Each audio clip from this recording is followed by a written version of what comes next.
So bro's just kind of going through it. And personally, if you've ever worked fast food while heartbroken, this shit right here is so relatable. Scott sees Kim and is like, hey, can I kick it with you for a bit? Starts talking to other people about the whole Ramona situation because she just dipped out.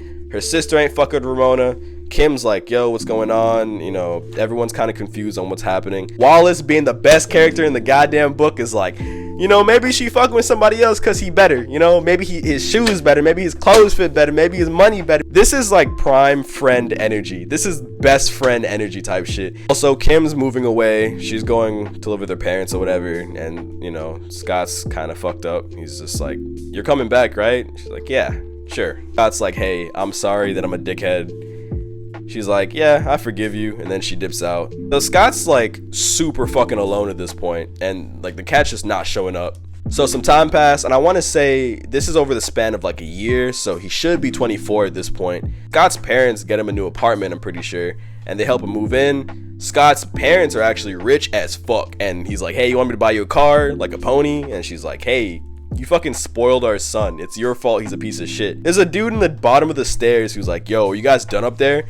And it kind of looks like Gideon. So Scott loses his shit, goes down and beats the fuck out of him. And he's like, yo, what the fuck? I'm your brother. And so his family ends up leaving. And turns out the bass that he was playing the whole time wasn't even his bass. It was his brother's bass. He decides to read the note that Ramona wrote to Gideon. And basically it's like a breakup letter. She's like, hey, don't wait up for me because I'm not coming back. It's over. You know, I reread the book, and looking back on it now, it being unopened is so fucking crazy, but I'll explain that later. So he gets a call from somebody, and bro is just being a dickhead. He's like, hey, you know, I got friends and friends. You know what? Fuck it. It's Gideon. He's having like a lot of dreams during this moment of depression because he's just kind of by himself. And the dreams are super cryptic and really dark. You know, he's just kind of in a dark spot right now. To cope with his depression, he just keeps playing video games, and everyone's like, yo, maybe you should do something about it. And Scott's like, nah. He has another dream. This one is foreshadowing